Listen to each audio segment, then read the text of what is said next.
Tax, GST, goods and service tax, नाम बहुत बार सुना है, कई लोगों को आप में से पता भी होगा, लेकिन ये वर्क कैसे करता है अगर नहीं पता है तो आज जान लीजिए।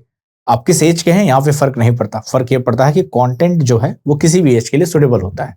आज हम जानेंगे जीएसटी कैलकुलेट कैसे की जाती है, पुराने और नए सिस्टम में सिंपल शब्दों में समझाया जाएगा, कोई बहुत ज्यादा टेक्निकलिटी के साथ नहीं समझाया जाएगा, प्लस जीएसटी के प्रकार क्या होते हैं और किन किन आइटम्स पे कितने कितने % की जीएसटी लगती है।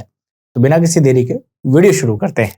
तो जीएसटी की बात करते हैं। गुड्स एंड सर्विस टैक्स 1 जुलाई 2017 को चालू हुआ था, ये तो हमने समझ लिया।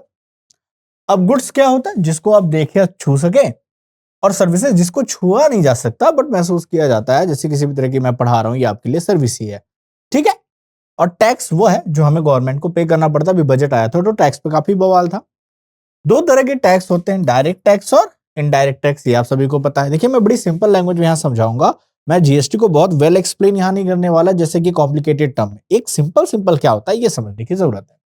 पहले क्या होते थे इनडायरेक्ट टैक्स में, सेल टैक्स होता था, कोई चीज बेचने उस पर, इंटरटेनमेंट टैक्स मूवी देखने जाते हैं उस पर आप टैक्स पे करते हैं, सर्विस टैक्स किसी रेस्टोरेंट में जा रहे हैं, किसी होटल में जा रहे हैं, कस्टम ड्यूटी जब कंट्री के बाहर माल को एक्सपोर्ट या इंपोर्ट करते हैं, excise duty with in the country कोई माल बना हो और जा रहा हो। इस तरह के बहुत सारे टैक्स अलग अलग लगते थे। इन्हीं को कंबाइंड किया गया, क्या किया गया, इन्हीं को कंबाइंड करके क्या बनाया गया बेटा, बनाया गया है जीएसटी। कैसे? जीएसटी अपने आप में 3 तरह की होती है। एसजीएसटी जिसे स्टेट जीएसटी कहते हैं, जो उस राज्यों के पास टैक्स चाहिए, सीजीएसटी जो सेंट्रल गवर्नमेंट की होती है, और आईजीएसटी जो इंटर स्टेट होती है, एक स्टेट से दूसरे स्टेट में। तो देखिए यहां लिखा है integrated good service tax which is called IGST, central good service tax and state good service tax, ऐसे नाम से मेंशन कर दिया गया है। ओके, तो स्टेट जीएसटी और SGST collected by state government, राज्य सरकार जिसको कलेक्ट करती है उसे हम क्या कहते हैं, एसजीएसटी। जब आप बिल लेते होंगे तो उस पर लिखा होता है स्टेट जीएसटी, सीजीएसटी, आईजीएसटी। किसी भी मॉल से जाएंगे जब आप कोई सामान लेंगे तो नीचे लिखा होता है, ठीक है। सेंट्रल जीएसटी और CGST collected by central government और integrated GST is collected by central government. Okay, तो ये आईजीएसटी हो गई। तो central goods and services tax, state goods and services tax और integrated goods and services tax, ये 3 तरह की जीएसटी होती है। कैसे काम करती है तो समझिए। हम ओल्ड सिस्टम और न्यू सिस्टम को एक सिंपल एग्जांपल से समझेंगे, बस समझाने के लिए एग्जांपल, एग्जैक्टली ऐसे ही नहीं वर्क करता, इसमें कुछ और चीजें होती हैं। जैसे कंपनी जो बनाती है किसी प्रोडक्ट को, वो हो गए प्रोड्यूसर, जिसने वहां से माल डिस्ट्रीब्यूट करने की जिम्मेदारी ली वो हुआ होलसेलर। उस होलसेलर के पास से जाता है ये रिटेलर जो आपके मोहल्ले के शॉप वाला है, या वो होलसेलर इस मोहल्ले की शॉप वाले तक पहुंचाता है, जो भी सिस्टम है, और उससे आप कंज्यूमर हैं, आपके पास सामान आता है। चलिए, जो पुराना सिस्टम है वो कैसे काम करता था। मान लीजिए कि 10% का टैक्स रेट है, 50 रुपए का रॉ मटेरियल लगाया उसने सामान बनाने में, 50 रुपए का रॉ मटेरियल लाया और 50 रुपए उसको उस रॉ मटेरियल को प्रोडक्शन करके फिनिश गुड बनाने में, जो एकदम फाइनल रूप है उसको तैयार करने में, प्लस उसमें प्रॉफिट उसने जोड़ लिया। फिर उसमें क्या जोड़ लिया उसने, अपना प्रॉफिट 50 रुपए जोड़ लिया, तो उसकी कॉस्ट कितनी हो गई, कॉस्ट हो गई 100 रुपए। फिर सरकार ने कहा लाओ 10% टैक्स दो। अच्छा, तो 100 रुपए का 10% टैक्स कितना हुआ भाई, 10 रुपए। तो उसको टोटल कितने का पड़ा, 110 रुपए का उसको पड़ा। एग्जैक्टली उसकी कॉस्ट प्राइस कितनी पड़ी, 100, मतलब सेलिंग प्राइस कितनी पड़ी, 110 रुपए। कॉस्ट प्राइस नहीं, सेलिंग प्राइस, क्योंकि कॉस्ट प्राइस तो इसकी यहीं पे थी। अच्छा, 110 रुपए। अब ये बेचेगा होलसेलर को। अब होलसेलर लाएगा तो होलसेलर के लिए कॉस्ट प्राइस कितनी है, 110 रुपए में खरीदा है। अब वो फिर से अपना क्या करेगा, 10 रुपए प्रॉफिट जोड़ेगा। मान लीजिए उसने 10 रुपए प्रॉफिट जोड़ा तो कितने का हो गया, 120 रुपए का। अब ये 10% सरकार कहती है उस पर टैक्स लगाएंगे, तो 120 का 10% कितना हुआ, 12 रुपए। तो कितने का हो गया, 132 का। अब 132 रुपए 132 रुपीज में ये खरीद के लाया, इसने भी 10 रुपए प्रॉफिट जोड़ लिया, तो कितने का हो गया, 142 का।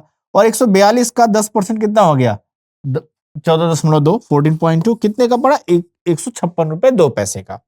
अच्छा, अब आपने एक नाम सुना होगा वैट। पहले वैट लगता था, जिसे कहते the value added tax. GST कहते नहीं आपको सब पे टैक्स नहीं देना है, आपने जितनी वैल्यू ऐड की है उस पे टैक्स देना है। जैसे अब मान लीजिए नए टैक्स में 50 रुपए का रॉ मटेरियल लगाए और 50 रुपए का प्रोडक्शन और प्रॉफिट है, तो इस रॉ मटेरियल पे नहीं, रॉ मटेरियल पे टैक्स नहीं लगेगा। टैक्स लगेगा कि आपने इसमें 50 रुपए की वैल्यू ऐड की है। आपने ऐड कितनी की है, 50 का था, आपने उसको 100 का बना दिया, तो इस 50 पे 10% दीजिए तो 5 रुपए, तो कितना हुआ 105 रुपए।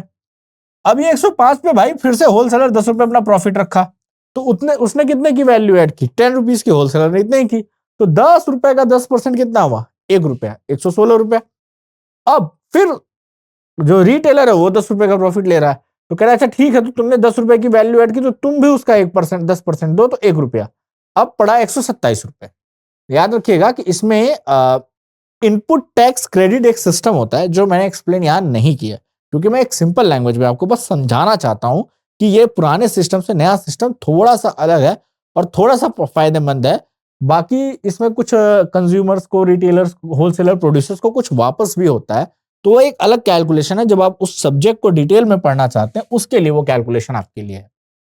अच्छा, जीएसटी की कैटेगरी भी है इंडिया में, जैसे कुछ चीजों पे 0% जीएसटी मतलब टैक्स नहीं लगता, जैसे अंडा हो गया, फ्रेश वेजिटेबल हो गया, फ्रेश फ्रूट्स हो गए, किताबें हो गई, ब्रेड हो गए, इन सारी चीजों पे कोई जीएसटी नहीं लगती, सरकार टैक्स नहीं लेती। फिर आता है 5%, जैसे जूते हो गए, ट्रेन टिकट हो गई, चाय कॉफी हो गई, तो इन सब पे कितने का है, और छोटे मोटे रेस्टोरेंट हो गए तो 5% लगता है। वही अगर आप मोबाइल फोन है 12 से 18, मोबाइल फोन है, आयुर्वेदिक मेडिसिन है तो 12% की जीएसटी है। वहीं कैमरा है, कोई भी इलेक्ट्रॉनिक्स है, वाटर बॉटल है, तो उस पर 18% की जीएसटी सरकार लेती है। वहीं कुछ 28% तक की भी जीएसटी की कैटेगरीज हैं, ठीक है, जैसे बड़े होटल हो गए, बड़े होटल में चले जाइए, टेलीकॉम से रिलेटेड हो जाइए, तो ऐसे कई सारी चीजें हैं जिसमें 28% का भी जीएसटी रेट लगता है। तो इस तरह से भारत में जीएसटी चलती है। और आई थिंक आपको बातें समझ में आ गई होंगी कि एसजीएसटी क्या होता है, तो आपको सिंपल समझ में आ गई होगी कि सीजीएसटी, एसजीएसटी, आईजीएसटी क्या होता है, कैसे पुराना सिस्टम था, कैसे नया सिस्टम था, डायरेक्ट और इनडायरेक्ट टैक्स क्या होते हैं। बस आज की वीडियो में इतना है। ऐसी आसान शब्दों में हल्की फुल्की जानकारी के लिए आप चैनल को सब्सक्राइब कर सकते हैं, क्योंकि यहाँ एज मैटर नहीं करती, ज्ञान आपको ठीक ठाक। बाकी कुछ लोग बहुत जानकार होंगे जिनको लगता है इसमें कुछ गलतियां हैं, तो मैंने पहले ही बता दिया है, ये बस एक सिंपल वे में समझाने के लिए बनाया गया है। इसको पूरा डिटेल वे में समझने के लिए आप कोई और वीडियोस जरूर देख सकते हैं। That's all for today, bye everyone, have